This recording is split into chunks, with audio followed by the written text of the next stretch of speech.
22 साल की लड़की मैट्रिक पास है, मर मर के उसने मैट्रिक किया, 16-17 साल की उम्र में उसको मैट्रिक कर लेना चाहिए था, लेकिन इतनी शादी जो है वो हावी हो गई। 22 साल की लड़की के पास और कुछ नहीं है करने को कि लड़का मिलने आ रहा है, माँ बाप रिएक्ट नहीं कर रहे, इतनी ताकत है उसके पास, और फिर वो भाई को भाई से मरवा भी दे। ये कहीं तो मैंने और आपने इस नस्ल में ये बीज बोया होगा ना, चाहे वो फांसी का हो, चाहे वो टेलीफोन का हो, चाहे वो फिल्मों का हो, कहीं कुछ तो गलती हुई होगी। ये जो आपने कहा ना सबसे पहले प्रोग्राम के आगाज में कि हलाल और हराम की बात आपने की, और दूसरी आपने अखलाकी गिरावट की बात की, ये दोनों चीज़ें बहुत अहम है। लेकिन जब ये दोनों चीज़ें काम नहीं कर रही होती तो फिर कानून को अमल में आना होता है। इसीलिए मैंने कानून की बात की कि जब ये चीज़ें अमल में ना आ रही हों और उनका हमें इजहार ना हो रहा हो इन चीज़ों का, अखलाकी तौर पर तो हम गिरावट का शिकार हो चुके हैं, तो फिर कानून को आगे आना चाहिए और उसको इम्प्लीमेंट करना चाहिए कि हम इस्लामी जमहूरिया पाकिस्तान कहते हैं कि हम इस मुल्क में रहते हैं, तो वो इस्लामी जमहूरिया पाकिस्तान में दीन के कवानीन भी तो है ना, जमहूरिया पाकिस्तान में फरहाना आपा इस्लामी कवानीन भी लागू नहीं कर सकती हुकूमत वक्त, ऐसा ही है भाई जी। लेकिन हमने सारी जिंदगी फरहाना आपा गौर करें, हमने इमोरल जो है ना वो वेस्ट को डिक्लेयर किया कि वो नंगे हैं, वो गंदे हैं, वो इमोरल हैं, वो फलाना है। मैंने पिछले 10 साल में इतने वाकयात क्राइम में बहनों भाइयों के, माँ बापों के, बापों बेटियों के मैंने नहीं पढ़े इंटरनेशनल मीडिया की रिपोर्टिंग में, जितने पाकिस्तान के एक एक शहर में है। तो हमारा जो बीज बोया हुआ है अब वो सिर्फ कानून करेगा, जहां इस्लामी कवानीन नाफिज अगर हों तो एनजीओ हमारे खिलाफ खड़ी हो जाएंगी। फिर ये नहीं होता हुआ नजर आता, कहीं और तब्दीली करनी पड़ेगी डॉक्टर फरहाना। देखिए बुनियादी तौर पे तो जब हम बात करते हैं ना किरदार बनाने की, तो जाहिर है कि वो एक इदारा जो घर का होता है, जो वालिदैन की जिम्मेदारी होती है, वो अपना किरदार अदा करते हैं जब शख्सियत बना रहे होते हैं बच्चों की। उसके बाद असातिज़ा कराम होते हैं और फिर माशरा होता है। लेकिन ये जिम्मेदारी ना तो वालिदैन पूरी कर रहे हैं, ना असातिज़ा कराम कर रहे हैं, और जो रही सही कसर है, जो माशरे ने बिगाड़ पैदा किया हुआ है, और जो नेट पे ये लोग आजकल चीज़ें देख रहे हैं और उसकी एक्सेस इतनी ज़्यादा हो गई है बच्चों तक कि हर एक के हाथ में मोबाइल है और वो जो चाहता है वो देखता है और फिर जो चाहता है वो कर भी रहा होता है। तो इसको कहीं रोकना होगा। अगर तो कि हमारे माँ बाप या हमारे उस्तादजा क्यों नहीं कर पा रहे तरबियत, हम डरते हैं क्या बच्चों से? अब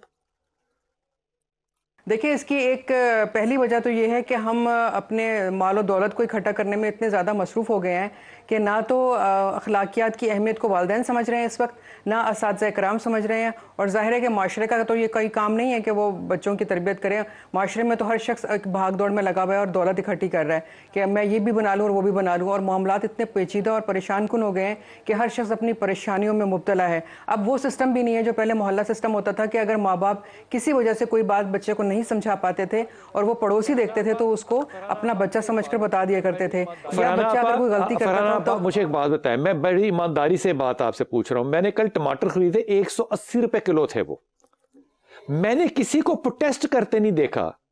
प्याज पता नहीं को 250-300 रुपए का था, किसी को प्रोटेस्ट करते नहीं देखा। लाहौर में MM आलम रोड पे चले जाएं, गुलबर्ग में चले जाएं, फूड स्ट्रीट में चले जाएं, लोग खुशहाल हैं और भरी पड़ी हैं जगह। अनारकली चले जाएं, भरी पड़ी हैं मार्केटें। वो कौन सी ऐसी बदशगुनी है, वो कौन सी ऐसी गुर्बत है जिसमें माशरा इतना परेशान है, रोटी के हाथों मजबूर हो गया। वाहिद मुल्क है पाकिस्तान जिसमें भूख से कोविड में कोई नहीं मरा। तो ये माशरा जो है ये गुर्बत की वजह से तो फिर परेशान नहीं है ना। देखिए बिलाल भाई, हम लोग जो बात करते हैं ना कि दीन से दूरी की वजह से ये हो रहा है, दीन की दूरी की वजह से वो हो रहा है, ये हकीकत है।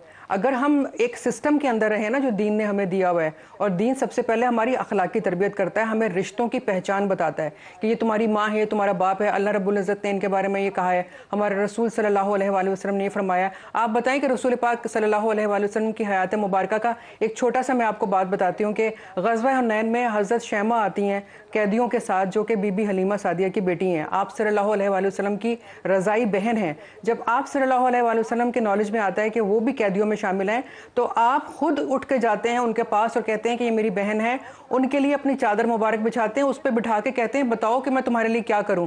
तो हम तो ये तकद्दुस देख रहे हैं अपने आका मोहम्मद सल्लल्लाहु अलैहि वसल्लम का, जो रज़ाई बहन के लिए वो दिखा रहे हैं। अपनी माँ के लिए वो क्या कर रहे हैं कि बीबी हलीमा के लिए वो जब मदीना आ गए तो तब भी उनके बारे में मालूमात करते, उनको तहाइफ भिजवाते, उनकी ज़रूरियात का ख्याल करते।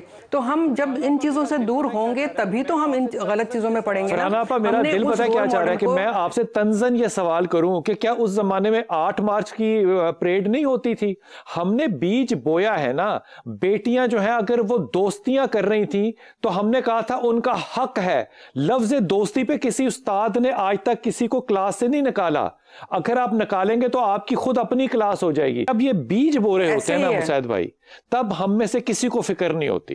ہم کہتے ہیں آزادی اظہار خیال ہونا چاہیے, آزادی الفاظ ہونا چاہیے. میرے ہاتھ میں مائک آ گیا, میں جو چاہوں بولوں, لیکن میری آزادی کے راستے میں کوئی نہ آئے تو پھر یہ پھل کھانا جو ہے پھر یہ بنتا تو ہے نا.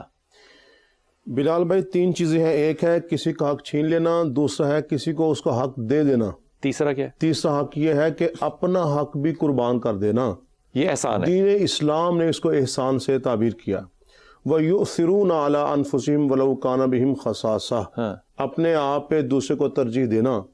جو برائیاں اس معاشرے میں ہیں, یہ تحریک آپ ممبر سے چلا سکتے ہیں؟ میں اس طرف آتا ہوں. بات یہ ہے کہ بچوں کی جو تربیت کا مسئلہ ہے نا سر, یہ تو بات کی بات ہے. سب سے پہلے تو بچوں کے والدین کی تربیت کا مسئلہ ہے. بچوں کے جو والدین ہیں ان کی تربیت کون کرے گا؟ بچے والدین دیکھتے نہیں ہیں کہ ہمارے بچہ, والدین کم مصروف ہوتے ہیں سر, کم مصروف ہوتے ہیں. دیکھیں ہمارے جو بچوں کے جو والدین ہیں وہ تو اپنے روزی روٹی کے اندر مصروف ہیں, ان کو تو پتہ ہی نہیں ہے روزی روٹی. ان کا جاب پہ جا رہے ہیں, ملازمت ہمیشہ سے جا رہے ہیں, نئے جانے لگے. لیکن سر بات یہ ہے اگر بچے کا اپنے باپ سے لنک تعلق ہی ختم ہو جائے, اس کا نوکری سے تعلق نہیں ہے نا سر, وہ دیکھیں وہ چیک نہیں کر رہے نا, بچے کا چیک بیلنس ختم, دیکھ نہیں رہے کہ بچے کا تعلق کس کے ساتھ ہے. بچہ کیوں نہیں دیکھ رہے؟ میرا تو یہ سوال ہے, کیوں نہیں دیکھ رہے؟ وجہ وہ اس لیے کہ وہ مغن ہے. کس چیز میں؟ کمانے کے اندر وہ مصروف ہے. او بھائی کمانے کے لیے تو آدم کی اولاد ہمیشہ سے مصروف ہے. اور دوسری میں آپ نے بات کی ممبر محراب کی. بلال بھائی میں پاکستان کی بات کروں, پاکستان کے اندر 90% ایسی مساجد ہیں, لوگ جمعے میں خطبہ سننے کے لیے تو آتے ہی نہیں ہیں. وہ اس وقت آتے ہیں انہوں نے وہ خطبہ پچھلے 6000 سال سے 300 دفعہ سنا ہوتا ہے. نہیں سر, آخری میں آپ کو بتاؤں, دیکھیں میں خطیب ہوں, ممبر و محراب سے ہم بھی بات کرتے ہیں. اگر پون گھنٹہ یا 30 منٹ ہم بات کرتے ہیں تو جب اذان ہونے والی ہوتی ہے 2 یا 3 منٹ رش ہوتے ہیں تو لوگ آتے ہیں. اور دوسری بات, جن مسائل میں بات ہوتی بھی ہے تو ان میں بات تو صرف عبادت کی تحت تک ہو رہی ہے, اخلاقیات بتائے نہیں جا رہے, معاشرت نہیں بتائی جا رہی. مجھے آپ کو جمعے پہ میں کہتا ہوں کہ آپ اس میں خطبہ دینا ہے کہ جناب آدم کی اولاد جب سے اس دنیا میں کائنات میں آئی ہے وہ نوکری کر رہی ہے نا, کھیتی باڑی کرتی تھی یا نوکری کرتی تھی, جو بھی کرتی تھی. یہ عذاب کیسے آ گیا کہ جی ماں پیو نوکری کر دے؟ نوکری تو ہمیشہ سے ہو رہی ہے. دیکھیں تو اولاد کی طرف توجہ کیوں نہیں ہے؟ بلال بھائی بات یہ ہے کہ کوئی بھی ایک جو برائی ہوتی ہے نا جی, صرف کوئی بھی یعنی حالات خراب ہو جائیں, معاشرہ تباہ ہو جائے تو اس میں صرف ایک چیز ساتھ کون سی چیز ہے؟ 3 چیزیں بتائیں. بات یہ ہے کہ یہاں پر تربیت کی کمی ہے. کس کی تربیت کی؟ بچوں کی, والدین کی, قرآن نکال رہے ہیں سر. میں تو مدارس ہمارے ملک میں ہے, نہیں سر کچھ نہیں ہے.